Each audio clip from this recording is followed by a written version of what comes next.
Good evening, ladies and gentlemen. Coming to you live from our comfy couch here in the outskirts of the internet. This is the Gaming Saloon Reviews for July 22nd, 2023, which your host, Spacebreaker2448, and Ramp It Up Salon. Hello. That busted, it's still a little high. We get to talk more Ultraman. Hooray!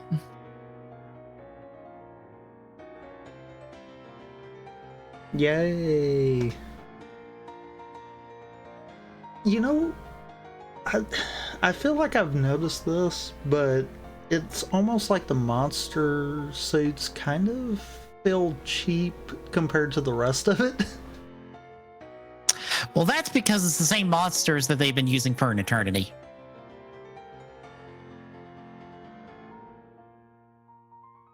Okay, I mean, I guess that makes sense then.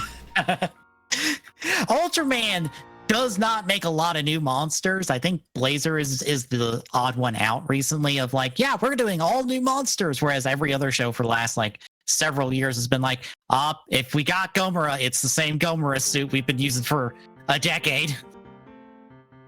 That's actually kind of funny.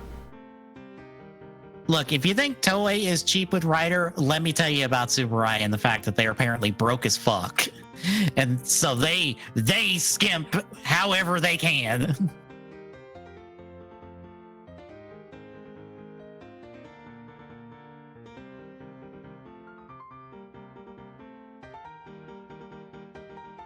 But before we get into that, I watched Shin Kamen Rider since it is on Amazon Prime now.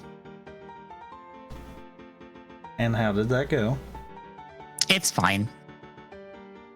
I feel once more where I'm like, I'm not as like up on this as other people I've seen. I'm also not as down on this as other people. I am in the middle of like, it's fine. I enjoyed it well enough.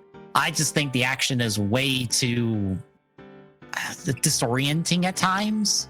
Like every fight scene, I feel like it is breaking like visual continuity for me, and I lose the fight like every couple cuts or so, and I'm like, oh god, wait, what happened? And that just might be Ano being Ano.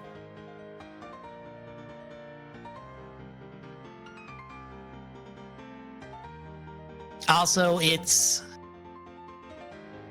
feels less like a movie and more like here is a series of episodes of a show called Shin Kamen Rider stitched together, kind of.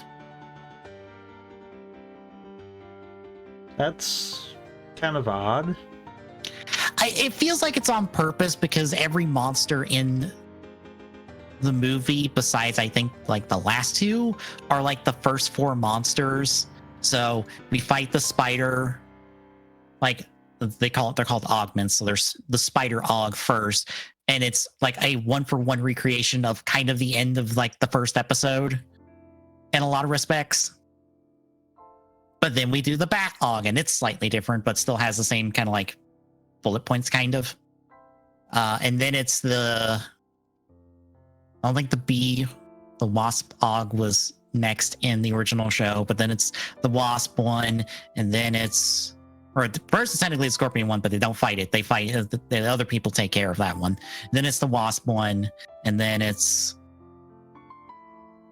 technically Hayato. Because we get Hongo versus Hayato because Hayato is technically brainwashed for this for a hot minute, and then he's good. Because of course he is. Yep. So it's the two of them, and then it's the chameleon, like Kamakiri one. It's a fusion one, which I think wasn't a thing until later in the show. And then it's the final boss, who is brand new for the movie.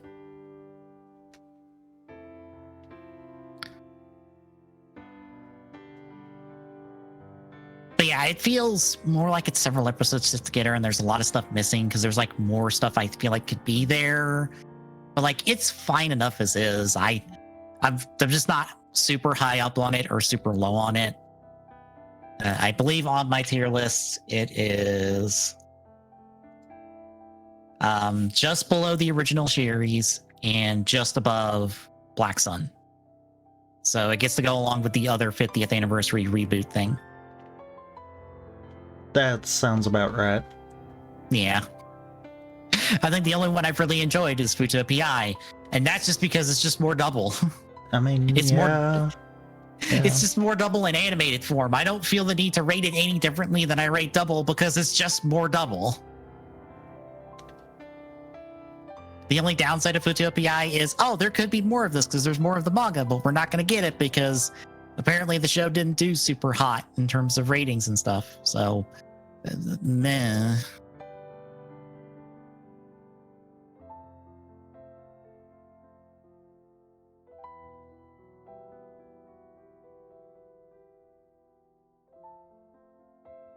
Yeah, it's fine. If you want to watch it, folks, it's on Amazon Prime. You do have to search Shin Masked Rider, not Shin Kamen Rider. It's Shin Masked Rider on Amazon Prime because that's how they're officially releasing it. Because reasons. Yeah, and I think there's like 5 different English logos for this movie technically, which is so weird and dumb.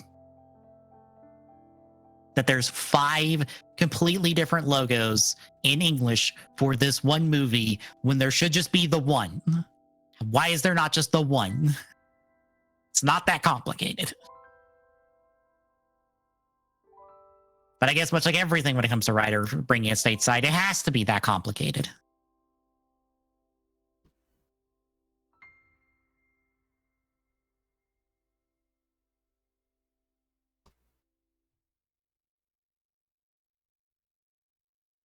But I guess we'll get into Ultraman Z this week, 5 through 8. Any thoughts going into these? Outside of the fact of it feels like the plot is progressing a lot faster than I would have expected. Well, there is only 25 episodes in the show. Yeah, but Also, I almost feel like double the episode count, and that would about be where a writer show would have probably gave us the same information. Well, I'll also tell you that we only have one more form for Zed. And it's not going to debut for a little bit.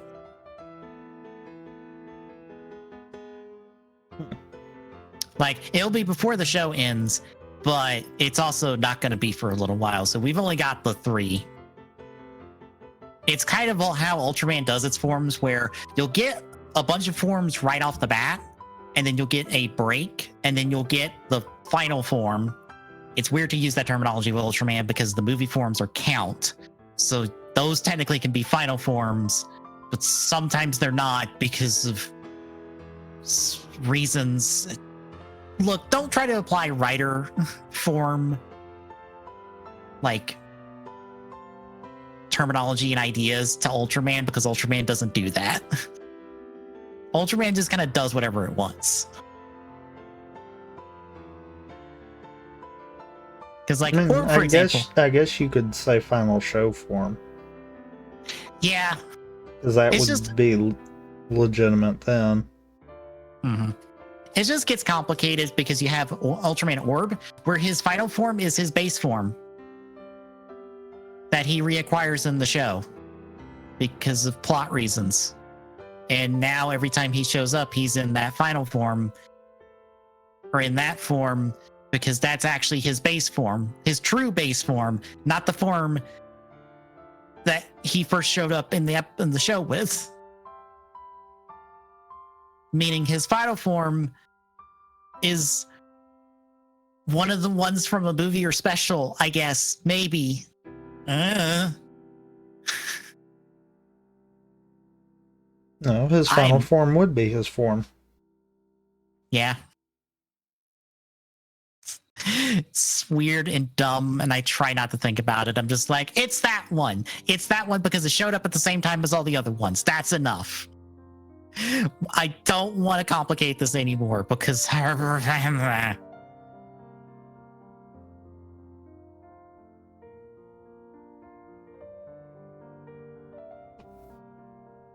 anyway, shall we get to the episodes then? I guess we shall. All right, we kick off with episode 5, First Juggling. So we have a new monster, Pegula. He's broken out of the ice in Alaska because global warming. Literally, they just say it's global warming defrosted him, and now he's upset about it, and we got to take care of him real quick before he murders people. At the same time, a stone tool from several thousand years ago has been discovered and is being studied at a local university. Haruki doesn't think much of it because it's a stone tool. What do you expect it to be? But then Pegula arrives, storage deploys. Yoko's in Wyndham. Haruki's on the ground evacuating the living area. Yoko has a rest time in Wyndham because A, freezing powers, so the Wyndham gets locked up, and B, as you'll soon find out, the robots job a lot in this show, and I feel bad. Like, the more I've watched Ultraman, the more I'm like, the defense team is really cool and stuff, but it really feels like they're only here to, like, not have Ultraman show up for the fight until later. Well, I mean, it's not Super Robot Defense Force. Right. Sometimes I'm like, where is the episode where just the robots beat the monster and Ultraman doesn't show up? Or Ultraman has to play a support role to the robots because the robots have to win the day.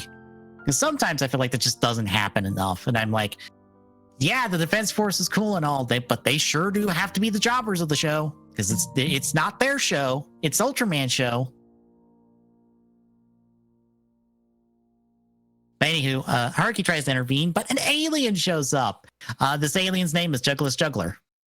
Yes, that is his real last name. We'll get more into him later, but he's a lot.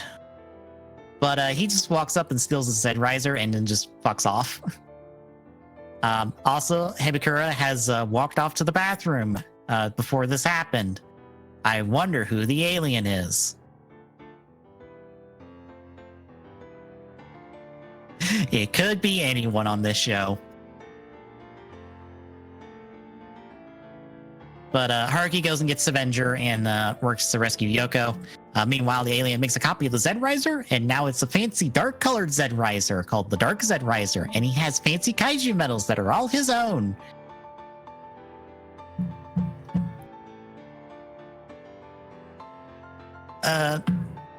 Check back in with Haruki.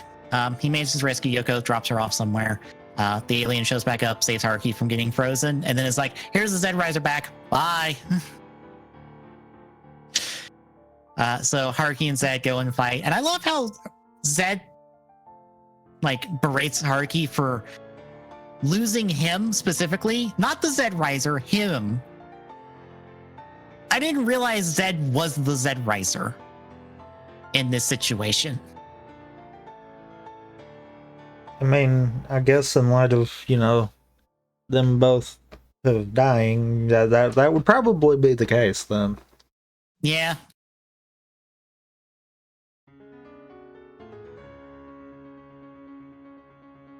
But they go to fight Pegula, and it beats them up a whole bunch. But then the stone tool activates and drops off to him because it's an Ultraman weapon that got left behind several thousand years ago, and it recognizes Ultras. So here you go. Here's the weapon.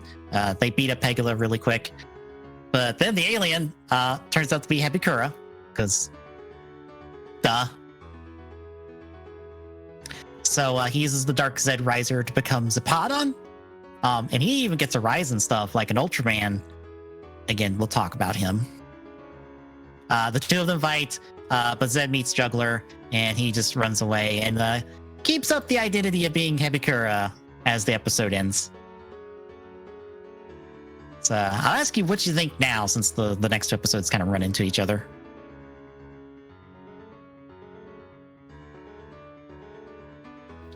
I mean, I kind of feel like, truthfully, that it's kind of a, who is this person? That's complicated. Because the show... I got the gist of it out of the wiki kind of deal. Okay. So I'm like, oh, okay. So he's just this kind of a character.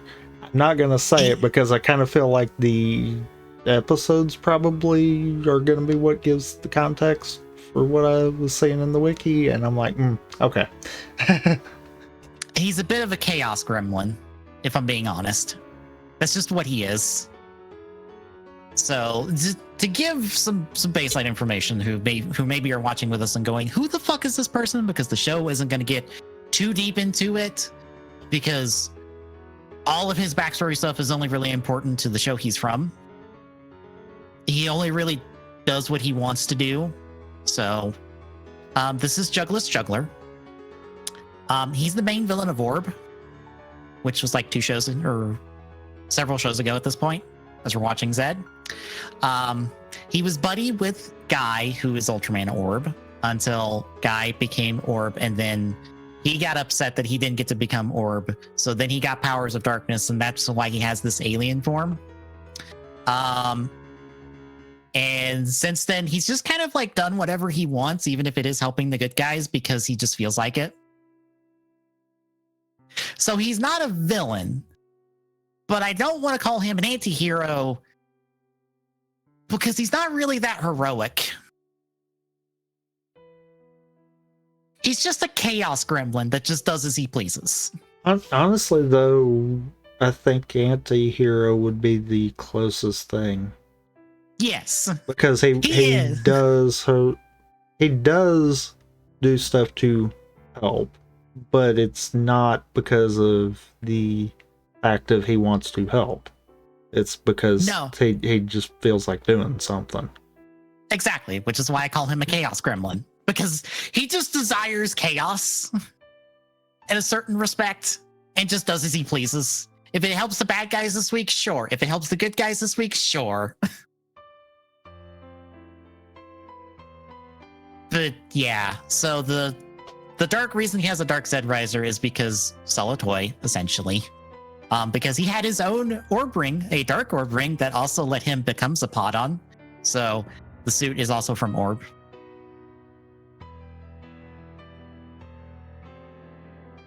And there's a bit more to them, but that requires talking about the next 2 episodes. Shall we talk about them? I guess we shall. All right, episode 6, The Man Returns.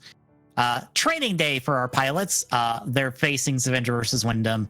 Yoko's in Wyndham, Parky's in Zavenger, to see how well they're taking. They are at taking down Kaiju, and so they fight seriously for a bit, and then they just flop about for a while.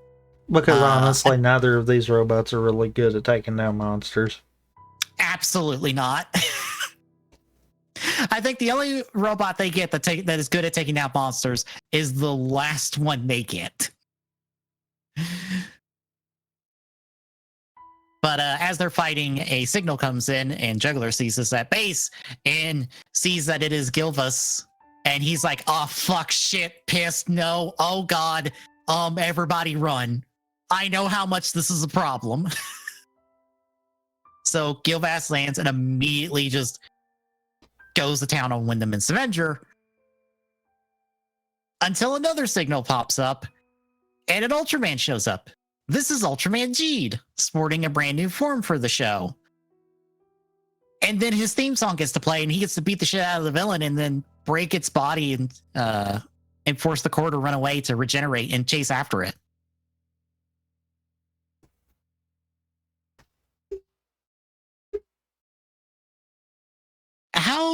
I have to ask this at this point. How confused are you by the end of all this? Not really at this point. Okay. It more, from a writer standpoint, almost feels like this is gonna be secondary hero mentality until we get to, the end of the 2-parter here and realize no. No, I feel like if anything, it misleads viewers more so than anything. Yeah, because I know this is a stickler with Ultraman for some people, of stuff like this where people just show up with little explanation of who they are outside of a quick backstory, and then they're here, and then they do a thing, and then they leave. And then the show goes on. because it's like, do you need to watch Jeet for Jeet's appearances in this movie, in the show? As someone who has seen Jeet, no, because Riku tells you everything important for him being in the show. Yeah. and you do not need the way it's spun. Almost, like I said, feels like the secondary hero mentality. We're going to introduce a character, we're going to give you a little bit of backstory, and probably get more down the road. Except we don't. Which is hilarious, because we'll talk about a little bit more about a third character in the string of returning characters that are here for a little bit, besides one of them, in the next episode. But yeah, like, this for me is like the real test of, are you okay with just people dropping in, giving the whatever that is necessary for their backstory, and just going, bye. I am here for a problem. We have solved the problem. I'm gone now. I'm busy doing other stuff. I mean, it's like, truthfully, now that the show's done that kind of deal, that's kind of got me to the point of, no, they're hard pushing. We literally will only have one Ultraman as far as for the show. Yeah, unless you're Rube, where the main Ultra is two Ultras. Because that's the gimmick of the shows. One is Rosso, one is Blue, and their final form is them coming together to become Rube. So, otherwise, yeah, it's only one Ultra most of the time. And I mean, once it sets that part of it up, then I'm fine with this kind of stuff. But yeah, these 2 episodes had me like, oh, we're getting secondary Ultraman. Oh, wait, no, we're not. The best way I can equate this is if, for example, in Gotchguard, even though we know someone else is apparently returning for the show.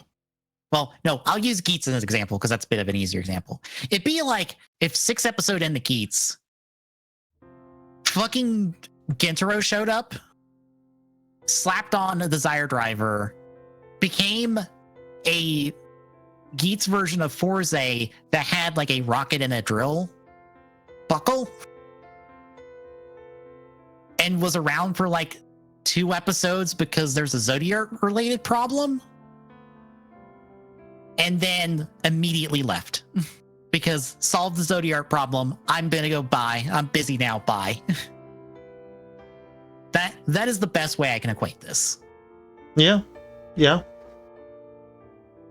I also say this, like I said, Jeet's form here, Galaxy Rising, this is new for the show. He did not acquire this any other time.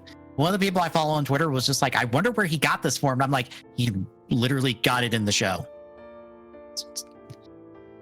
Like, it feels weird because all the other flashback stuff is flashbacks from Jeet related content, and this other flashback feels like it's from a Jeet specific content, but no, it's shot for this movie or shot for this show.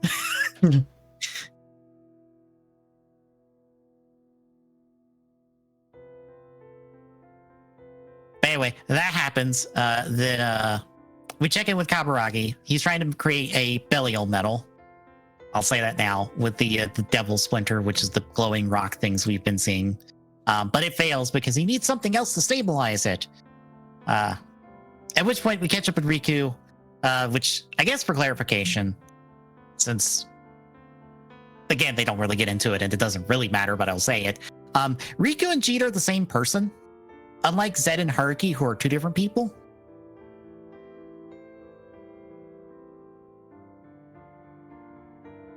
It makes, I would say, sense with something he says later, but yeah, Riku's technically not bonded with anyone because he is Jeet.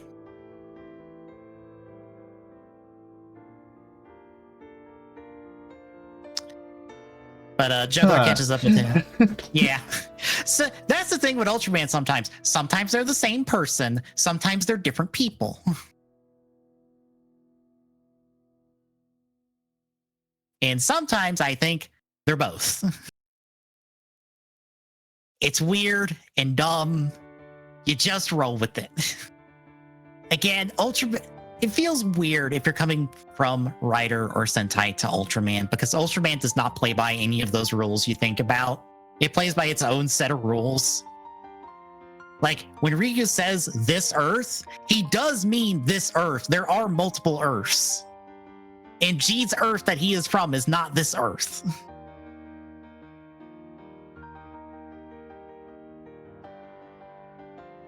But the, what is it? Nebula M87 that Zed mentions later in this episode, that's the same Nebula M87 every time. That just exists in all of the universes. I don't know how that works. It just does, apparently. Well, for lack of a better terminology, I'm kind of pulling from Marvel's playbook here. That would kind of probably be a nexus point kind of deal. I guess. It feels weird because I know that there are some times where there are separate Ultramen, like Ultraman. There are multiple of them, kind of, maybe sometimes. But it also makes me look at like Shin Ultraman, where I'm like, wait, we have the Ultra Galaxy fights that will just throw anybody from Ultraman's history in there. If Shin Ultraman shows up in that, does that mean he's canon to the entire rest of the franchise?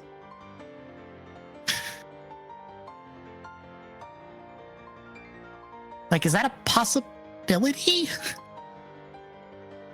Like, I say that because I'm like, well, other remakes and stuff have just been like, yeah, no, they exist in the same universe. Like, a Hanna-Barbera made cartoon for Ultraman is canon, and the Ultraman from that have showed up in a special recently in live action. And for those wondering, yes, that Hanna-Barbera.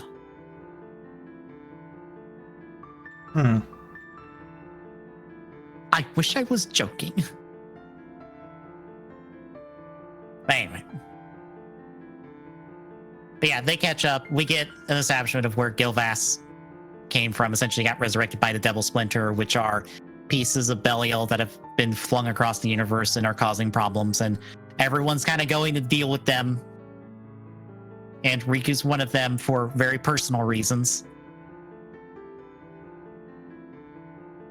Also, it's weird to see how kind of neutral to kind of hostile Juggler was with Haruki, but here he's buddy-buddy with Riku. And I know the context for that because that's the Jeed movie. Because this villain is the villain from the Jeed movie, where Jeed teamed up with Orb and Juggler. Which is why when Juggler saw this, he freaked out because it's like, ah, shit, I had 2 Ultras backing me up to handle this problem. Now I have 1, maybe. Except I'm not sure if he's good enough.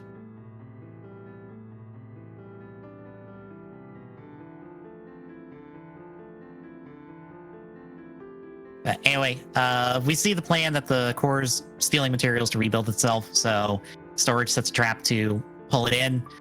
It works, it pulls it in, but then Riku also shows up. And I love how Riku decides, I'm gonna swing a pipe at this giant ass AI sphere. That'll kill it. Well, I mean, it'll do about as good as the guns that were pointed at it. Yeah. And it's about as much as Wyndham did for all it did in this episode. I mean, it held it really good. For 5 seconds. I mean, I wasn't going that far, but yes. But yeah, it escapes. The 2 of them in Wyndham rebuilt itself. So Riku and Haruki transformed, go fight it. This is where Zed also is just like, oh yeah, this is Jeed. He was Zero's disciple and my senior. And Jeed's like, that was not how our relationship worked at all. I don't know what the fuck you're talking about. Which I do adore about Zed's relationship with both Zero and Jeed, where Zed has this idealized version of it, and the 2 of them are like, what are you talking about? What? That is not how this goes. We get it, Zed, you're excited, but also no.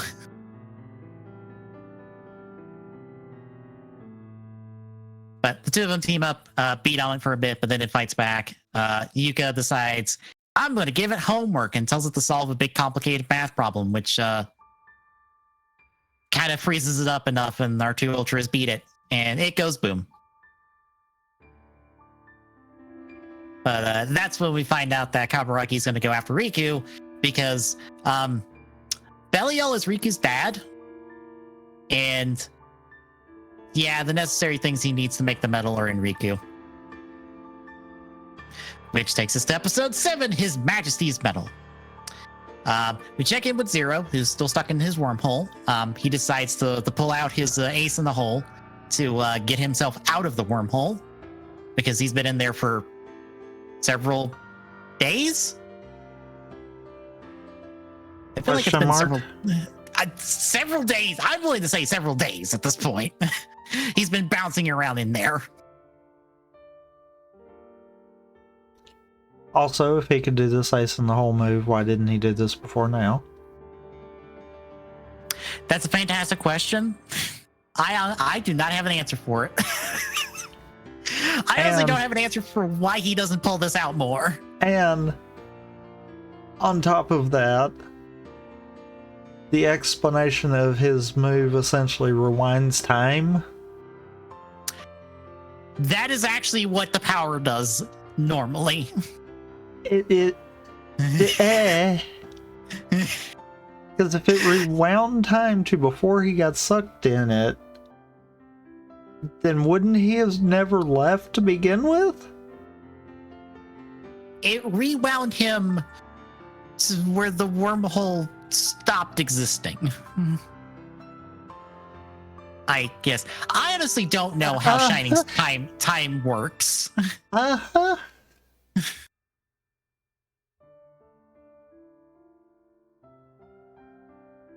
Look, I don't know a whole lot about Zero, and I have not seen the movie where he gets this stupid power that allows him fucking like plot convenience. Small plot convenience time travel. Because it's not time travel. It's plot convenience. Yeah. If it was time travel, he never would have left Zed's side. Yeah. This is like the second only time I know about that he's used this. And the first time is when he first got it, and I know that one he reversed several characters' deaths. So I mean, that one I could understand.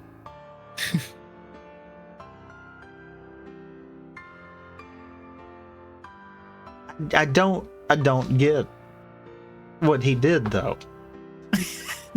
Neither do I.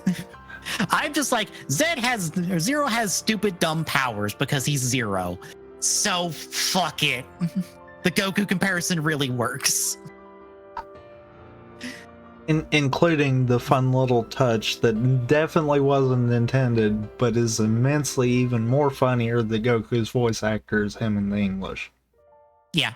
Did you catch the line about heroes always showing up late? Yeah. Yeah, I'm like, yeah. Yeah. That's actually spot on. Mm-hmm.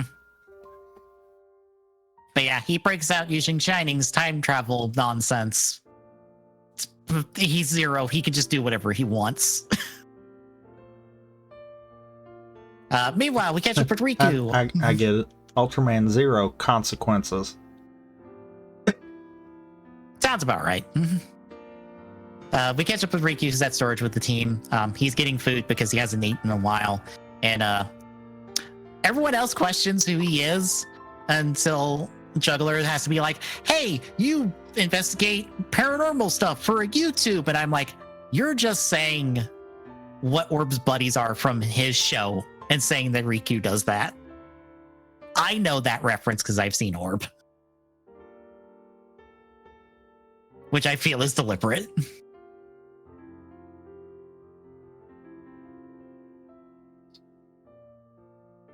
But then a couple of not robots show up to take Riku, and Juggler sees through this immediately and knows they're robots. And oh look, they're robots, and they attack, and they manage to take away Riku. But they do knock out one of them and use it to track where Riku is. When we catch him, he's tied up, and he's being drained of his blood because his blood has, and this is the show's term for it, Belial factors that I guess is just another term for Belial's DNA in him. So, I don't know why they call it what they call it. Because because I feel like it's just that.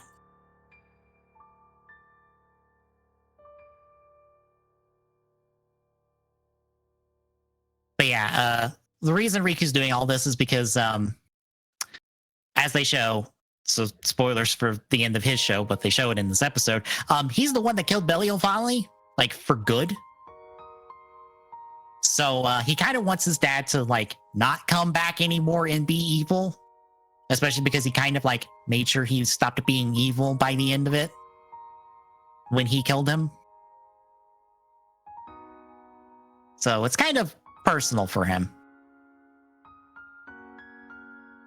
But that happens. They do find where Riku is, so Yoko and Haruki have to go rescue him. Hibikura, or Juggler, also sneaks off to like go help as well. Yoko and Haruki do good until Yoko runs out of bullets, and then Zet's like, hang on, I have to tag in. So he takes over Haruki's body to fight normal person size for like a minute or so.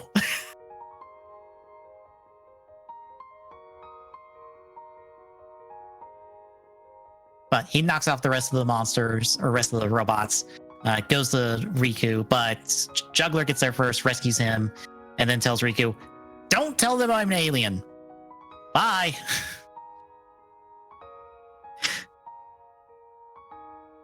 Even though he pretty much just told them all, and none of them were smart enough to realize it.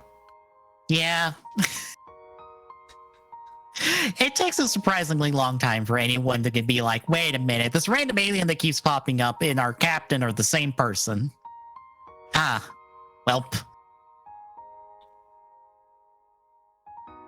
But Kaburagi gets his Belial medal, so now he can become the Belial fusions, which are monster from G's show. Like, verbatim. So he becomes Skull Gamera. Haruki and Riku have to play, it's like run off and pretend to be doing one thing in order to transform and fight. They do not that well. They quickly get overwhelmed, especially since Haburagi is swapping between like 3 different forms. But that's when Zero shows up and it's like, hi, I'm here to help. And we get what, I'll be honest, is probably my favorite fight scene from the show, is this fight scene. Because of fair. it being, because it's all set at sunset. Like when Haruki and Riku initially transform, when they're standing there against the sunset, and the only thing that is lit up between them is their eyes and color timers. It's really well made, and I like that the fight ends with now Zero is there, also only lit up by the things that would light up on him. And it's a really good back and forth between all 3 of them. But yeah, so the 3 of them take on Kaburagi, force him retreat. He ends up coming across Juggler. Juggler gets his ID, but he gets away. So now Juggler knows who keeps doing all the kaiju metal bullshit. And then Zero heads off. Riku wants to stay for a minute, but then Haruki's like, no, you go do the thing you're supposed to do. This is my show. I'll do fine. And then Riku leaves with his alien buddy. And that's the episode. So how'd you feel about our 2-parter of G cameo? Exactly what I was saying before. I kind of felt like this kind of subverts people watching. Yeah. Because from a narrative standpoint, it even looked like he would have been part of the cast going forward. Because we got enough backstory to where it's like, oh, well, they can expand upon this. And then nope. He just goes, yeet, and out he goes. Yep. So, funny thing. In Jeet's show, there is a legacy character who shows up and stays a part of the cast for the entire show. Would you care to guess who? Who? Zero. That's funny. Zero actually shows up and sticks around for the entirety of G's show, which is opposite most of the other times he shows up in, one of these Ultraman shows, because usually he'll show up for an episode and then fuck off. I think the only reason is because Jeet is Belial's son and Zero and Belial have history. Therefore, I need to stick around. Again, Ultraman is tight on its continuity, which I'm sure is like weird and distracting and hard if you're coming from Rider and Sentai, where that is not the fucking case. Yeah. Rider and Sentai continuity, what's that?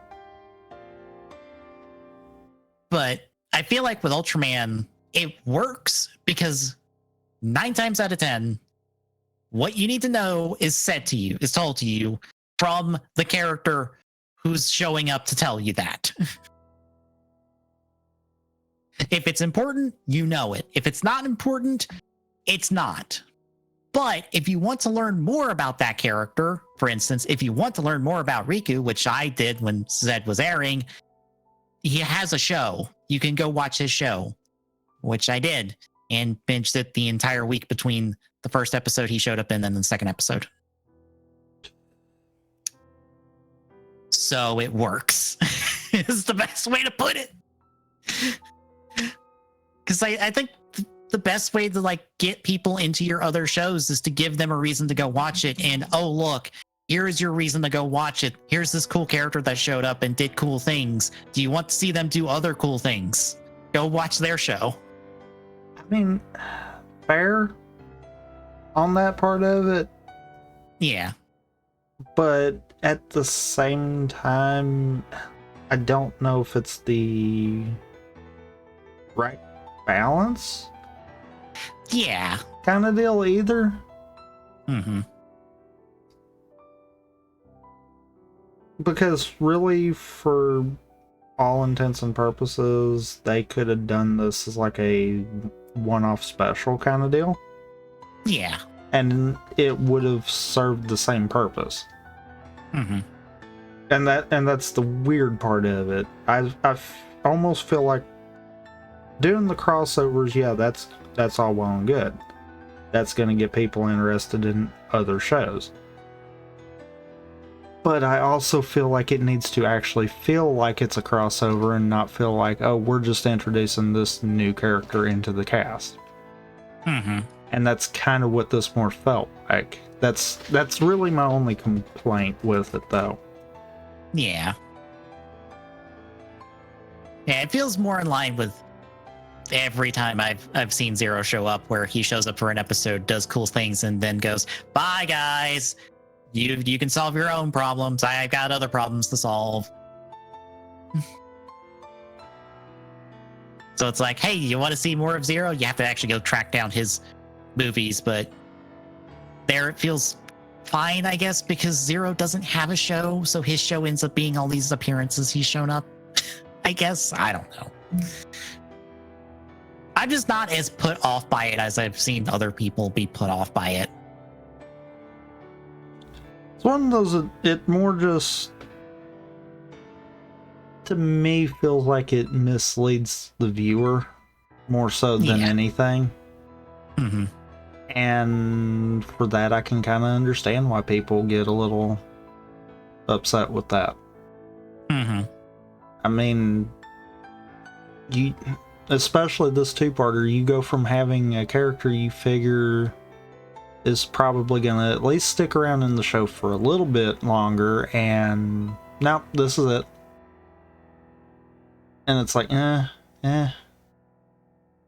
we could have just done some kind of special to kind of cross them two over.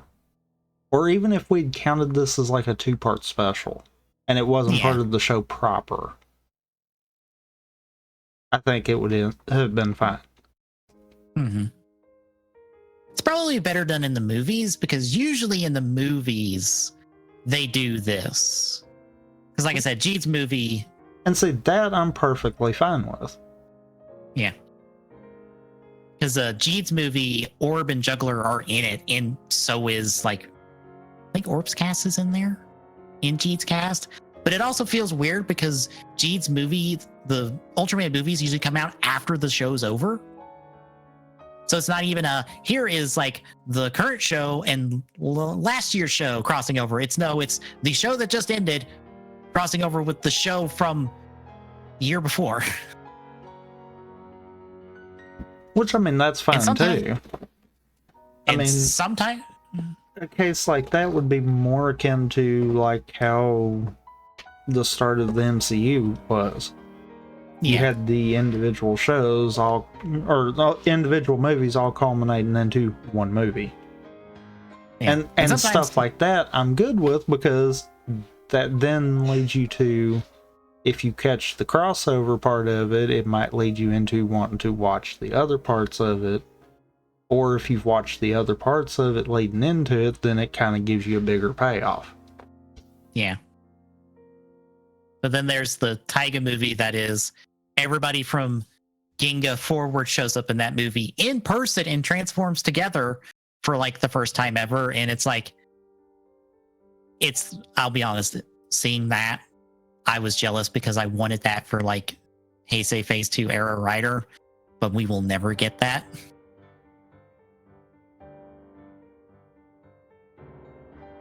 Because it is all the actors in person transforming together. Yeah, that'll never happen. No, and I want that. Like, even if it's just Shotaro, Philip, Eiji, Gentaro, Haruto, Kota, Tamari, Takaru, Emu, and Sento, because fuck Soko. Even if it was just the 9 of them, I'd be like, please. I'd love that, but no. We will never get that, because it feels like Ultraman actors are on a better like relationship with the studio. Even if they are doing other stuff, like they will come back for Ultraman. Like Riku's actor, for example. He, as a kid, was in one of the Zero movies in a prominent role before he got cast as Riku later on in life. And he even wrote articles for an Ultraman magazine because he's a big Ultraman fan. Well, like he is pretty much one of us. He's a huge fan of the franchise. He loved it. It was his dream to be an Ultraman, and he got that. And it's even cooler because of kind of a subplot thing in his show is that there's a Toku show called Dawn Shine in his show that Riku's character looks up to and watches a whole bunch of and is a fan of. That's like the little keychain is on his jacket.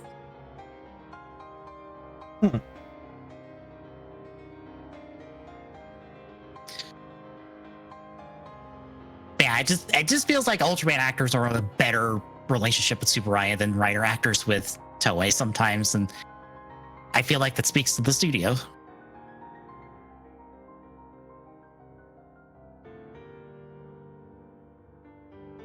But shall we hit our last episode then? I guess we shall. All right, episode 8, The Mystic Power. Kaburagi cuts a deal with a couple of alien material dealer people. I don't know who they are. They just are 2 aliens to get some power, to get some material to make metals. And then he whammies them and tells them to go collect 2 more materials for him, which they go and do. Meanwhile, the team is training. And Yoko kicks everybody's butt because she's the better martial artist of everyone. Even Yuka, who's just like, I'm gonna lose. I know I'm going to lose. Why do I need to fight? I'm a researcher. Stop making me fight. Also, Kojiro hops in here real quick to like kick Haruki's butt because he's secretly a badass. I have no idea what his deal is. He has moments like this throughout the show, and I don't know what his deal is. This is just him. I mean, nothing really to complain about on that. Fair. I think I remember hearing that like some people's theories was that he was a previous Ultraman's host, which is why he's like this. Like he's got previous protagonist like capabilities and powers and stuff, but no, he's just this old mentor guy who's just cool. Anyway, Kaburagi now uses his new metals to make Tri-King and rampages with that. Haruki and Yoko try to intervene with Avenger and Wyndham. Avenger immediately gets KO'd, and Haruki loses the Z-Riser again. I'm not sure how he loses this, because where does he keep it?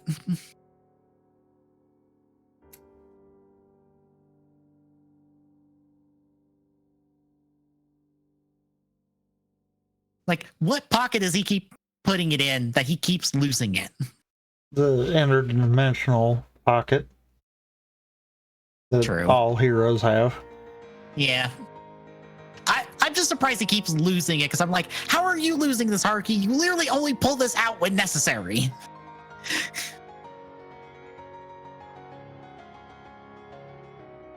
But as he looks for it after Tri-King fucks off, Yuka actually finds it and is really excited about it because Yuka has like mad science vibes. No question. What? Isn't that tied into, the container that has the discs? As far as the people can't see it? I would assume so, but apparently not. Because no one can see the thing on his waist, but everyone can see the Z-Riser. I guess. Because it's not made of the same material, technically. But.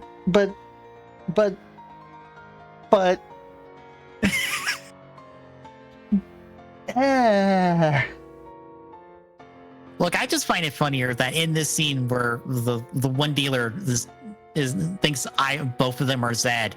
Both of them try to prove they're Zed, and both of them hold the thing upside down.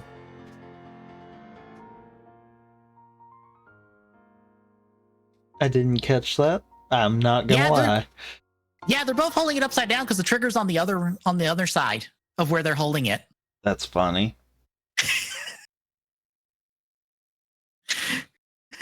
It's like the only reason neither one of them is Ultraman Zed, because they're both holding it wrong. Which I don't blame them, because the way they're holding it would make sense, because it's like, oh, the metals are like facing me. That must be the right way up. But no, you have to hold it the other way where the metal slots are facing away from you to slot them in.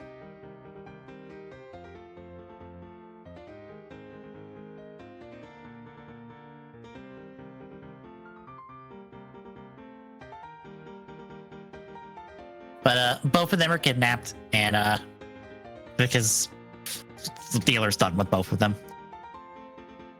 At this point, we catch up with Juggler. He finds out the Kaburagi's behind the metal stuff because he sees his notes and stuff on the metal creation process.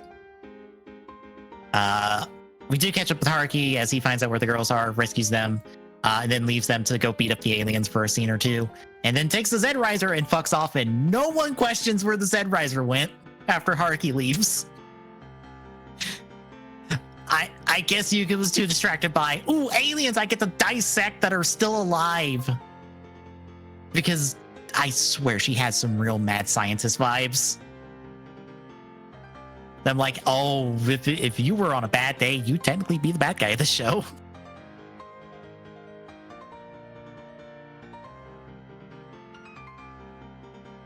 Because you're a little too happy about this. But with the two new materials that the dealers got him, Kaburagi can become 5 king, which is 3 king, but 2 new hands. Hooray! It's not that impressive. But Haruki tries to fight him with Zed.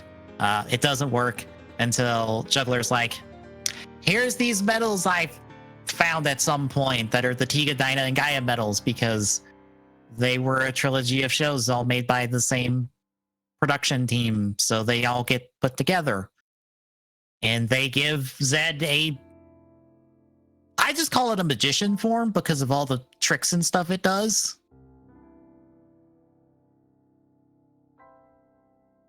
I don't know how else to describe Gamma Future.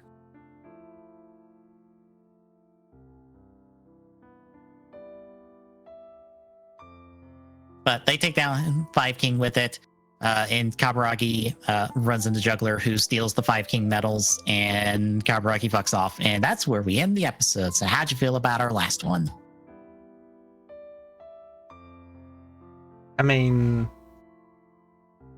I feel like we're toying with the idea of possibly just, going ahead and spilling the beans. Yeah.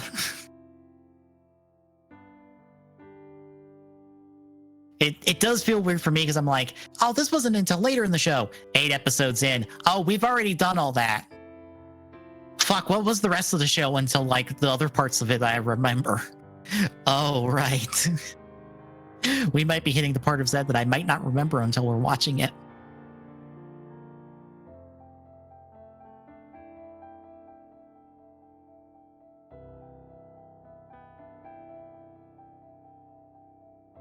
But I'm curious, how do you feel about Zed's forms since you've seen all 4 of them technically? Or 4 of the 5 now.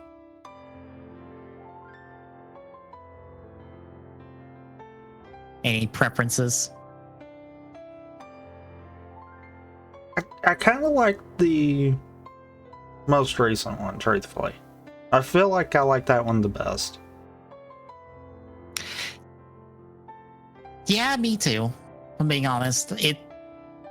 I still like his next form, his last form more, but I also still like Game of Future. It's really good.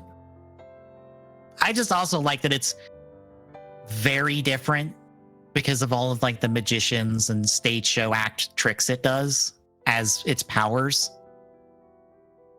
Like, not only will it just summon illusions of the 3 Ultraman that gave it its powers, but it'll just like do freezing attacks. It'll do card tricks. It will do all this other stuff. It's a really creative form, I feel like, as compared to Alpha Edge, which is basic Ultraman, I feel like, and Beta Smash, which is Wrestler. Yeah. Yeah. There's not much else to them.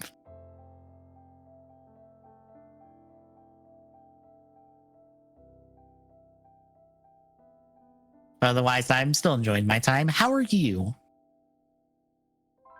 I'm still enjoying it. Hooray! It's at least, not doing the thing that Black did. It's not being boring. It's not at the spin tires constantly, because you'll still watch, right?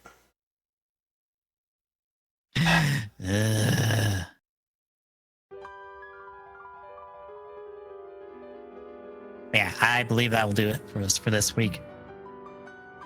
Tomorrow, it is the heist of the Spider-Man DLC. We're doing a speed run of that.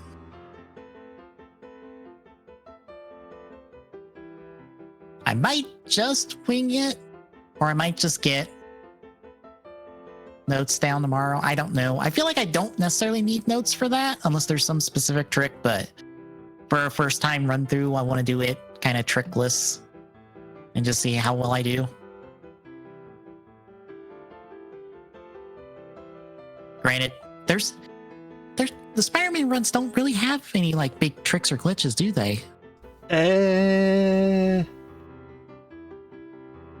I think it's the second DLC you can glitch through the vent and wind up out of bounds. Okay. I know there's a couple of out of bounds between the 3 DLCs. Mm-hmm. But outside of that, I'm not too sure, outside of just movement and be good at fighting. Yeah. Like, because the only thing I'm thinking of is, this is more base game, is optimizing the segments where you're stuck talking to people. Because I think there might be some skips in there. I think. I Think? don't remember. Yeah.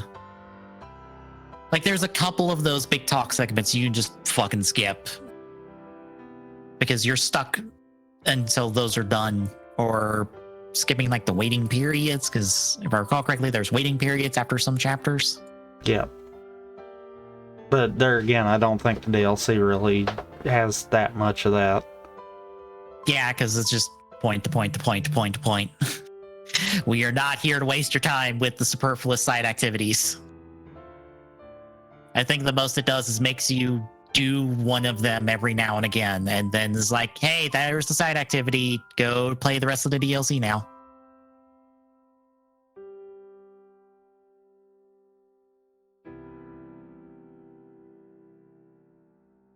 But yeah, that is tomorrow. Next Thursday, we will continue Infinite Randomizer with the next gym and stuff. Next Friday will be... I forgot offhand. Fall Guys. Right, Fall Guys. We will doing the Guys of Falling. And then next Saturday will be TGS, where we will talk about various video game stuff. There hasn't been much out of Comic-Con, so there might not be a whole lot to talk about, because that was kind of the big event the last couple weeks, unless somebody pulls out a showcase next week.